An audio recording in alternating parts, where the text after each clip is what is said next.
ka qenë gjithë jetën e saj politike as mish, as peshk.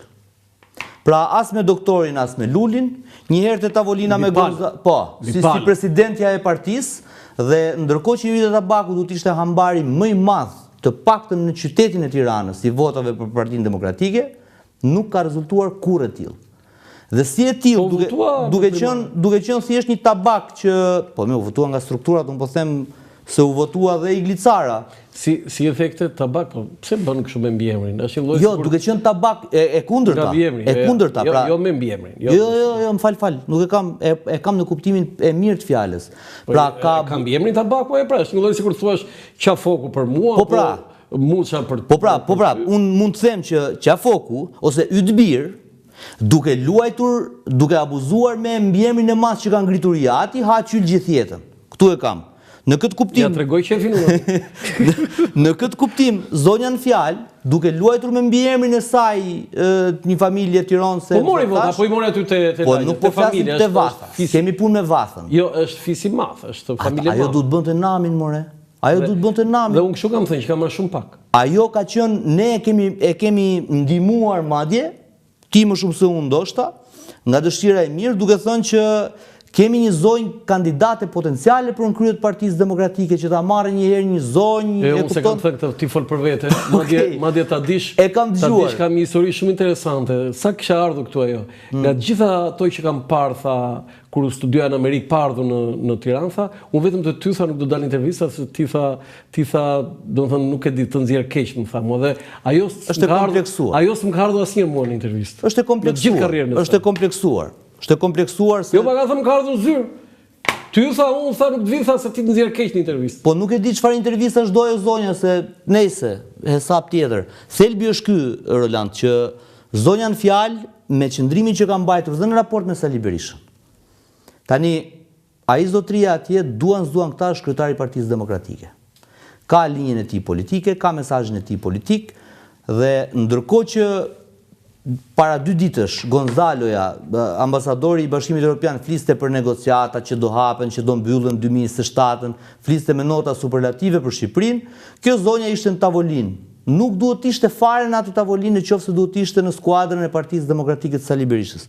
Kështu që në këtë kuptim, unë kam përshtypjen se doktori është treguar shumë dorëlëshuar me Judita Tabakun, duke e futur në atë listë. Por, gjithsesi, duhet masi njëherë të vetë me njëtën e saj, dhe zonja Tabaku duhet masi sa e ka valencën e saj politikisht. Sa vlen politikisht. Po këta tjerët, jam shumë i zhgënjur. Pra, Belind Kolliçi, drejtuesi politik i Qarkut, mund të kërkonte më të paktën, që ore dua të jem në zonë... Jo, unë them që Belind po të ishte në listë për fitonte. Po patjetër pra, po pse nuk dalin atje? Besoj që do mund të kesh ndaj Belindit. Sepse di çfarë më le të kuptoj. Po pse e duam pa dyshime? Po mua më lë pa diskutime. Unë kur shoh këtë listë Holand, ta them kështu troç, mua më lë të kuptoj që këta kaq e kanë objektivin, 12 mandate. Kanë futur veten për të mos rrezikuar. Se një parti që thot objektivi është 20, sepse kanë 12 vjet në qeveri pala tjetër, me çështje, me incinerator, me dreq dhe me të birë, ti duhet t'jesh i çliruar komplet dhe të thuash, unë do fus 4 në listë sigurt, ku diun doktorin, Albanën edhe Jozefinën, me që ka qenë për diasporën, dhe ne tjerët, aty do fusim të rinj dhe ne tjerët do kalojmë te lista kthese, sepse ne do marrim 19 mandate. Fakti që këta strukën te lista e sigurt që ju jep sistemi, do të thotë që këta nuk kanë pritshmëri për më shumë se kaq. Dhe thonë, okej, po i thonë Ilir Ali Mehmetit, ti që ke pretendime që del mirë, shko merri atje. E kupton? Po është e pandershme. Liderët duhet dalin vetë në krye. Më fal, ndërkohë nëse ne kemi Flavio Qarri në këto momente, ne mund të analizojmë lidhjen.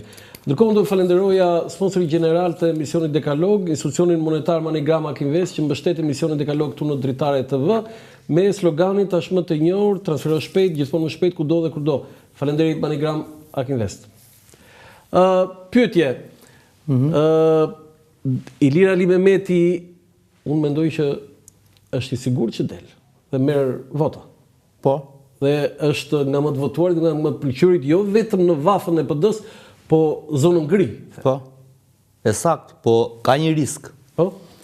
Në qoftë se subjekti nuk merr më shumë se 12 mandate, Ilir Ali Mehmeti të marrë vota nominale sa të doj, nuk del deputet. Apo jo? Duhet mbaroj punë me këto një. Mbaroj këtaje. Sa vota u duan?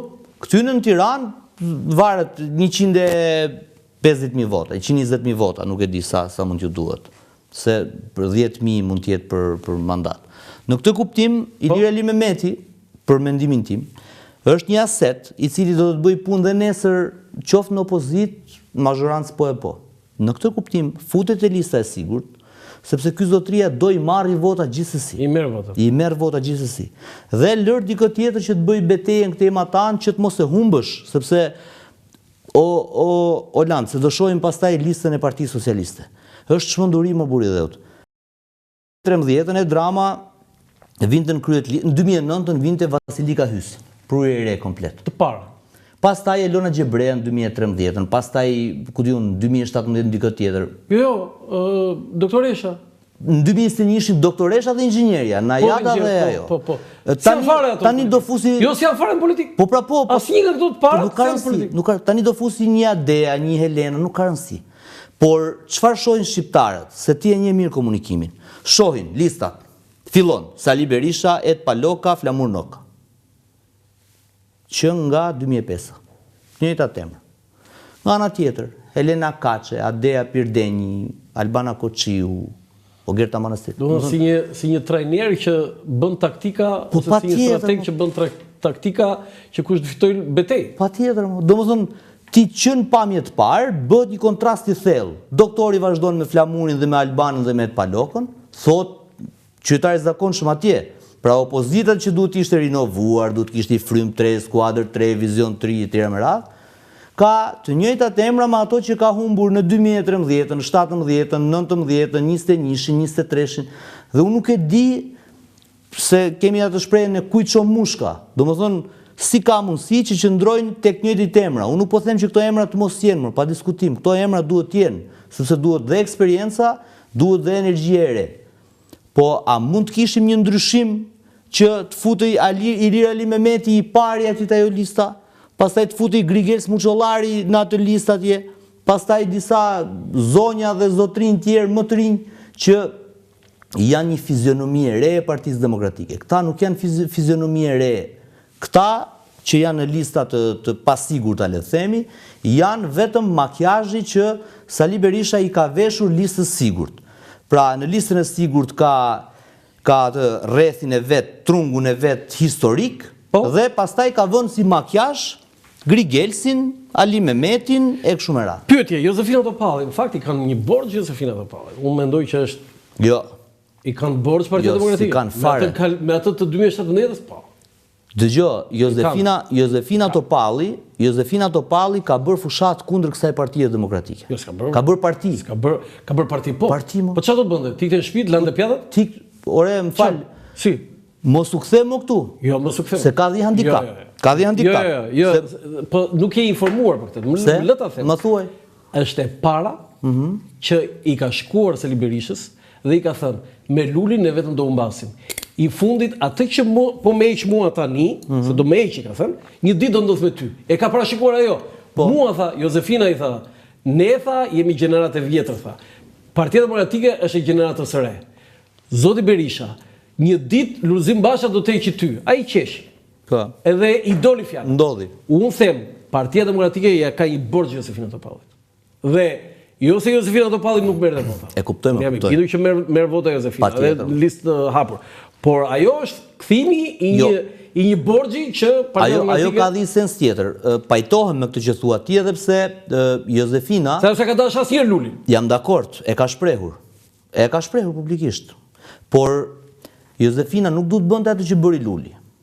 Pra, të bënte parti. Patjetër. Shiko, u hakmor. Falë se me të heq 2000 vota, Olan, se ti e di mirë. 2000 vota të heqin Shkodër atje, kur vjen puna për të nda mandati i fundit, të duhet dhe i vot, jo 2000. E kupton? Pra, në këtë kuptim është treguar në një farë mënyrë hakmarrëse. Por ka një gjë.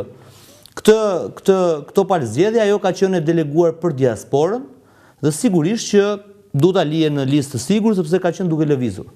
Nuk ka qenë këtu. Po pa, nga gjithta është më justifikuar. Është më justifikuar, absolutisht. Pastaj kryetarët e partive, për shembull Fatmir Mediu. Po Albana Vokshi, të PD-s një. Po Albana Vokshi është kryetare e gruas. Me statut. Dakor me statut, po edhe pas statut, Albana Vokshi Okej, duhet të përfaqësoj kërkoj ndjes, më bëjnë shih nga regjia, kemi këto momente Flavio Qarin që ta diskutojmë pak edhe më gjerë.